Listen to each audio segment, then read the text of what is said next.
তো গাইস দেখো এটা হচ্ছে আমার আরেকটা বই। তো তো হাই করে দে গুটি দিয়ে। Let's go guys, back to my other blog. তো গাইস এখন বাজে সকাল 8:30। তো দেখো মা এখানে পূজা সকাল সকাল পূজা দিতেছে। তো সকালবেলা স্নান টান সাইরা পূজা দিলে একটা পজিটিভ ভাইবস আয়।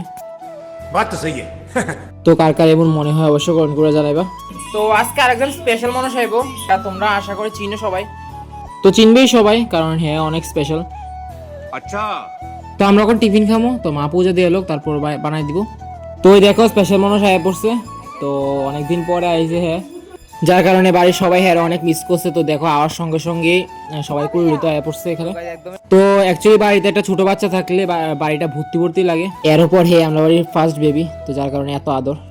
তো দেখো দিদি আসার সঙ্গে সঙ্গে নতুন আবরে দেখার লেগে আয়া পড়ছে, আর আমরাও দিদির পিছিয়ে পিছিয়ে যেতেছি।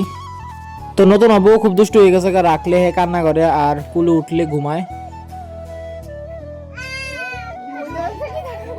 তো গাইস এখন বাজে 3টা। তো এখন আমি ভাত খামো। তো আজকে সকাল টিফিন খাইছিলাম, তো আর ভাত খাইছি না, যেহেতু রুটি খাইছি, খুব পেটটা ভর্তি আছিল। তো এখানে ঘুমাই দিছে। তো মা এখন আইসে না। তো ভাত যে খাইছি না মনেই নাই, তো হঠাৎ মনে পড়ছে, তখন যাইতেছে ভাত খাওয়ার লিগা। তো এখন বাজে সন্ধ্যা 6টা।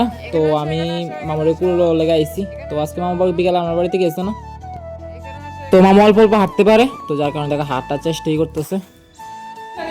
তো গাইস দেখো এটা হচ্ছে আমার আরেকটা বই। তো তো হাই করে দে গুটি দিয়ে। তো এটা হচ্ছে আমার পিসার তো বই। তো আজকে এই যে আর দেখো এটা হচ্ছে আমার দিদির খরগোশ। তো হ্যাঁ 2টা খরগোশ, আগে অনেকগুলোই আসছিল বাট এখন নাই, মরে গেছে গা। যাই হোক দিন থাকবো, তারপর মামাও কিছুদিন থাকবো। তো অতিথি আমরা বাড়িতে। তো কিছুদিন ধরে তো আমাদের বাড়িতে অতিথি, তো থাকলে তো অনেকজনে থাকে, আর না থাকলে কেউই থাকে না। তো ভালোই লাগে অতিথি বাড়ি থাকলে। তো গাইস এখন বাজে 7:30। তো আমি টিফিন খাইছি। তো কালকে তো দেখাইছিলাম যে কাটা নিমকে আনছে, তো এটাই খাইছি। তো ঠিক আছে আজকে একটু পর্যন্তই, দেখো পরের ভিডিওতে। Thank you.